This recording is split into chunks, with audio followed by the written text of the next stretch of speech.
ওদের এই সংসার রহস্যে ভরপুর, আর এই রহস্যময় সংসারে আজ এমন অনেক অমীমাংসিত রহস্য ঢুকে রয়েছে যেগুলো প্রত্নতাত্ত্বিকরা প্রতিনিয়ত সমাধান করার চেষ্টা করে চলেছে। আর যদি বলা হয় রহস্যের, তাহলে দুনিয়ার বেশিরভাগ ঐতিহাসিক রহস্য মিশর থেকে শুরু হয়ে আবার মিশরে গিয়েই থেমে যায়। মিশরের পিরামিড এক অবিশ্বাসনীয় ও অদ্ভুত কলার একটি এমন নমুনা যাকে বানাতে পারা আজকের আধুনিক সভ্যতার জন্য প্রায় নায়ের বরাবর। কিন্তু এমন কি আছে যা এই পিরামিডগুলোকে দুনিয়ার সর্বোচ্চ রহস্যময় স্থানগুলির মধ্যে সামিল করে? এমনি যদি দেখা যায়, তাহলে মিশরের পিরামিডগুলোর ইতিহাস আজ থেকে প্রায় 4000 বছর পুরানো, যা একটা মুখ্য কারণ যে এই পিরামিড সম্পূর্ণ বিশ্বে আকর্ষণের একটি কেন্দ্রবিন্দু। এদের বিশেষ স্ট্রাকচার দেখেই বোঝা যায় যে এগুলো বানাতে কারিগরদের কতটা পরিশ্রম করতে হয়েছে। এছাড়াও এটা জেনে আপনারা আরও বেশি অবাক হবেন যে এই পিরামিডগুলোকে কোনো মেশিন না, বরং কারিগরদের হাত দিয়ে বানানো হয়েছে। এই তথ্যটি জেনে বেশিরভাগ লোকেরা দুটি রিয়াকশন দিয়ে থাকে। একটি তো এটা হয়ে থাকে যে বেচারারা কত মেহনত করে এটা বানিয়েছে, আর সেখানে দাঁড়িয়ে আরেকটা রিয়াকশন এটা হয়ে থাকে যে কোনো একা মানুষ বিনা কোনো টেকনোলজির সাহায্যে এরকম ইনফ্রাস্ট্রাকচার কিভাবে বানাতে পারে। কারণ এটা তো স্বাভাবিক কথা যে এত বড় পাথর আর এই ডিজাইনের ওপর নজর রেখে কোনো কাঠামো তৈরি করা কোনো ছোটোখাটো কথা না।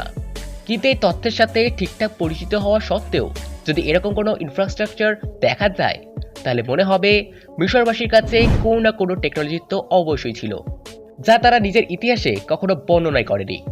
এই কাল্পনিক তথ্যটি জন্ম দেওয়ার আরেকটি কারণ এটাও যে এই পিরামিডে লেগে থাকা পাথরের ওজন আমাদের আর আপনার আন্দাজের থেকেও অনেক গুণ বেশি। তাহলে এরকম অসম্ভব ও অকাল্পনিক কাজ সম্ভব কীভাবে হলো?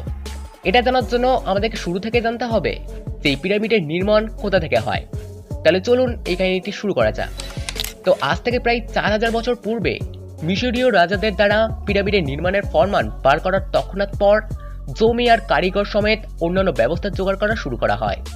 সে সময় জমি খোঁজা তো কোনো কঠিন ব্যাপার ছিল না, কারণ বালুকাময় মরুভূমিতে তো খালি জমির ভাণ্ডার পড়ে থাকে। কিন্তু জনসংখ্যা সীমিত হওয়ার কারণে কারিগরদের খোঁজা এইসবের মধ্যে সবচেয়ে কঠিন কাজ ছিল। যেভাবে কয়েক মাস পর্যন্ত জনতা আর আলাদা আলাদা ব্যাপারীদের থেকে কারিগরদেরও ব্যবস্থা করা হয়, আর তখন গিয়ে শেষ পর্যন্ত এই ঐতিহাসিক বিষয়ের ওপর কাজ করা শুরু করা হয়। পিরামিডের নির্মাণ কার্যকে শুরু করার পূর্বে সবচেয়ে আগে কারিগররা 6 হেক্টর পাথুরে জমিকে সমান করে, কারণ একটি সমান জমির ওপরই কোনো স্ট্রাকচার বানানো সম্ভব। কিছুদিন পর জমি যখন পুরোপুরি সমান হয়ে যায়, তখন তার ওপর প্রয়োগ হওয়া পাথরকে আনার কাজ শুরু করা হয়। আপনাকে জানিয়ে রাখি যে এতে লাগানো প্রতিটা ছোট বড় পাথরের ওজন প্রায় 12 থেকে 70 টন ছিল। আর এই সব কিছু ছাড়া এই সমস্ত পাথরগুলিকে 210 মিটারের উচ্চতায় জোড়া হয়। আন্দাজের জন্য জানিয়ে রাখি যে এটা প্রায় 3টি কুতুব মিনারের সমান। একবার শুধু ভেবে দেখুন যে এই পাথরগুলিকে এতটা উঁচুতে কিভাবে চড়ানো হয়, কারণ আজকের সময়ে কোনো মেশিনের সহায়তায়ও এটা করা অনেকটাই কঠিন কাজ। আর সেখানে দাঁড়িয়ে এই ঘটনাটা ঘটেছে প্রায় 4000 বছর আগে। তখন ইঞ্জিনিয়াররা এই কথাটা বুঝতে পারে না যে সেই সময় এমন কোন উপায় ছিল যে এটা করা সম্ভব হয়। আপনারা এই ঘটনাকে এভাবে খণ্ডিত করতে পারেন যে একটি পাথরকে ওপরে পৌঁছানো পুরনো আমলের মানুষদের জন্য এমনিতে কোনো বড় ব্যাপার ছিল না, কারণ একে তো তাদের শারীরিক বল আজকের সময়ের মানুষদের তুলনায় অনেকটাই বেশি ছিল, আর দ্বিতীয়ত যখন অনেকজন শ্রমিক একসাথে পাথরকে টানে তখন খুব সহজেই পাথর উপরে পৌঁছে গিয়েছিল। কিন্তু এই প্রশ্নের জবাব খোঁজার সময়ও প্রত্নতাত্ত্বিকদের মনে সর্বপ্রথম এই প্রশ্নটা আসে যে অনেক মানুষ একসাথে মিলে একে ওপরে নিয়ে যাওয়া তো না হয় কোনো বড় ব্যাপার না। তবে সবার হুঁশ তো তখন উড়ে যায় যখন তারা জানতে পারে যে এই পিরামিডের পাথরগুলির মধ্যে এমন অনেক গ্রানাইটও ছিল যাদের অনেক মাইল দূর থেকে আনা হয়েছিল, আর এমনকি কিছুকে আনতে তো সমুদ্রকেও পার করতে হয়। এখন যদি আপনার কাছে কাঠে নৌকায় করে 12 টন ওজনের পাথর নিয়ে যাওয়ার কোনো উপায় থাকে, তাহলে সেটা আমাদের কমেন্ট করে অবশ্যই জানাতে পারেন। বাকি আমাদের তো মনে হয় না যে এতটা ভারী পাথরকে কোনো কাঠের নৌকায় করে নিয়ে যাওয়া সম্ভব। এছাড়াও শ্রমিকদের দ্বারাও 12 থেকে 70 টনের কোনো পাথরকে এত দূর পর্যন্ত টানা কোনো সম্ভাবনার দৃষ্টিকোণেই আসে না। এই কারণেই আপনারা আর আমার মতো পুরো দুনিয়ার কেউই বুঝতে পারছে না যে এই ধাঁধার আসল উত্তর কি। নজর দেওয়ার মতো আরেকটি বিষয় হলো যে এই পিরামিডের উপর খুবই ডিটেলে কাজ করা হয়েছে। এখন একে আপনি কল্পনার ওপরে বলুন বা ইতিহাসের সৌন্দর্যতা, তবে এই পিরামিডের ওপর যে চিত্র বানানো হয়েছে তা দেখে তো লোকেদের চোখ খোলাই থেকে যায়। পিরামিডের বাইরের সৌন্দর্যের পাশাপাশি তার ভেতরের ডিজাইনও অসাধারণ। এর ভেতরে সব মিলিয়ে 3টি চেম্বার রয়েছে, আর এই 3টে চেম্বারকেই পাথরকে কেটে কেটে বানানো হয়েছে। এর মধ্যে একটি গ্যালারিও বানানো হয়েছে, যাকে গ্র্যান্ড গ্যালারিও বলা হয়। এই গ্যালারি আকারে যেখানে 300 ফিট উঁচু, ঠিক সেখানে 300 ফুট চওড়াও।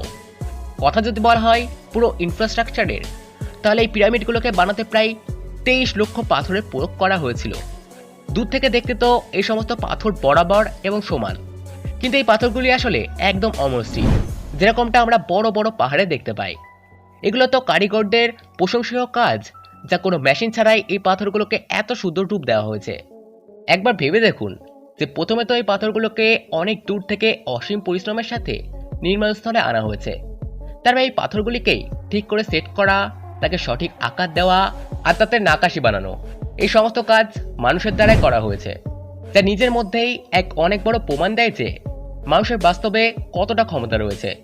ঠিক করে দেখলে বর্তমান সময়ে এমন অনেক নতুন ইমারত রয়েছে যেগুলো তার অদ্ভুত সৌন্দর্যের সাহায্যে সবাইকে আকর্ষিত করে, কিন্তু এই অটল সত্যতাকেও কেউ না করতে পারবে না যে এই বিল্ডিংগুলোকে বানাতে আধুনিক প্রযুক্তি ব্যবহার করা হয়। এমনকি ভারতবর্ষেও সপ্তদশ শতকে এই ধরনের কলা এগোতে শুরু করে। তবে এই মামলায় মিশরবাসী আমাদের থেকে অনেক গুণ এগিয়ে ছিল। আর সবচেয়ে অদ্ভুত বিষয় হলো পিরামিড অত্যন্ত সৌন্দর্যের সাথে অটুট ও বিজড়। আর এটার আন্দাজা এই কথা থেকে লাগানো যায় যে যখন দ্বাদশ শতকে মিশরের শাসক আর গুরু দেশের সুলতান আল আজিজ গিজার পিরামিডকে ফেলে দেওয়ার জন্য নিজের হাজারো সেনা লাগিয়ে দিয়েছিলেন, তো তখন এই শ্রমিকরা রাত দিন এটা ধ্বংস করার কাজে লেগেছিল। কিন্তু দাঁত দিতে হবে এর মজবুতির, যে হাজারো সৈনিকদের প্রয়াসের পরও তারা এর মাত্র কিছুটা ক্ষতি করতে পারে, যার কারণে দুজন শাসকের অহংকার মাটিতেই মিশে যায়। আর সবশেষে এই শাসকদের পিরামিডকে ধ্বংস করার স্বপ্ন শুধুমাত্র একটি স্বপ্ন হয়েই রয়ে যায়। তবে এই ঘটনাক্রমে তারা গিজার পিরামিডে এটি এমন দাগ দিয়ে দেয় যা তার সৌন্দর্যকে আজ কিছুটা কম অবশ্যই করছে। প্রত্নতাত্ত্বিকদের মতে পিরামিডের কাজ মোটামুটি 23 বছরে কমপ্লিট হয়ে যায়। আর যদি আমরা পুরো হিসাব লাগাই, তাহলে একে বানাতে প্রায় 23 লক্ষের বেশি ছোট বড় পাথরের প্রয়োগ করা হয়েছিল।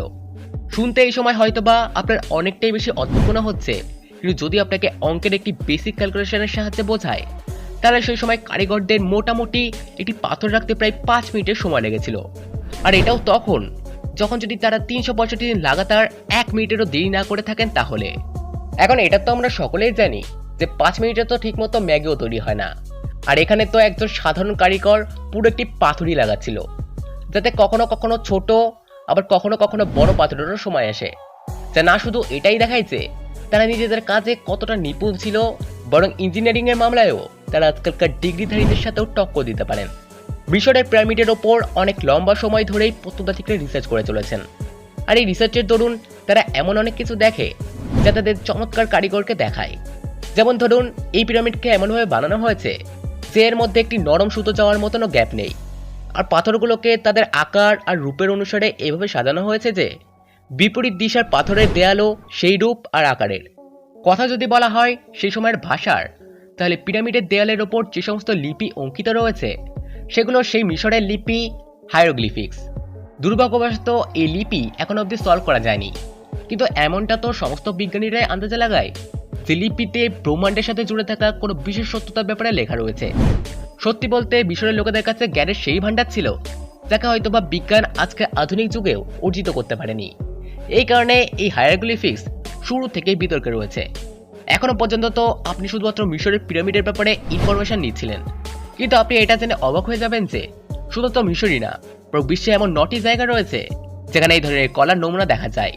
সেই জায়গাগুলোর মধ্যে নাজকা, মাচু পিচু, কুস্কো আর ইনকা আইল্যান্ডের মতো শহরের নামও রয়েছে। এই জায়গাগুলোতেও ঠিক সেই ধরনের পাথর পাওয়া গেছে যে ধরনের পাথরের ব্যবহার মিশরের পিরামিডেও করা হয়েছে। রিসার্চাররা নিজের রিসার্চের দরুন এই ফলাফল বার করে যে এই সমস্ত জায়গা পৃথিবীতে ঠিক একটি রেখাতেই আসে। এই সমস্ত জায়গাগুলোকে একটি নকশায় দেখলে অনেকটা একটি বৃত্তর মতো দেখায়।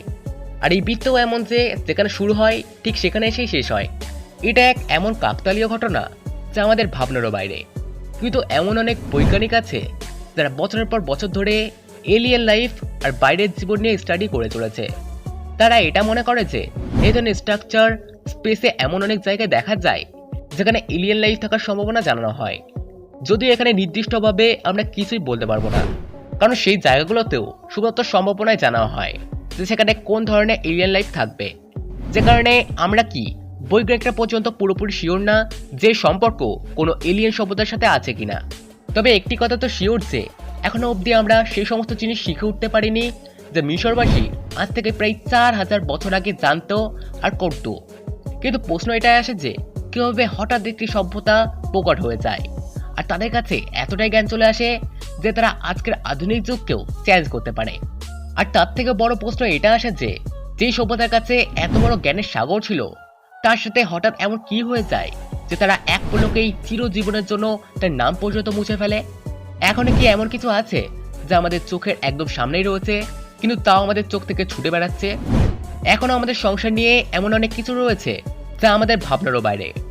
যদি এর ব্যাপারে ঠিক করে ভাবতে থাকি তাহলে কখনো কখনো মনে এমন খেয়ালও আসে যে আমরা দুনিয়াতে এখনো কতটা পিছনে রয়েছি আর এমনকি আরো অনেক রহস্য লুকিয়ে রয়েছে যার ব্যাপারে আমরা কিছুই জানি না।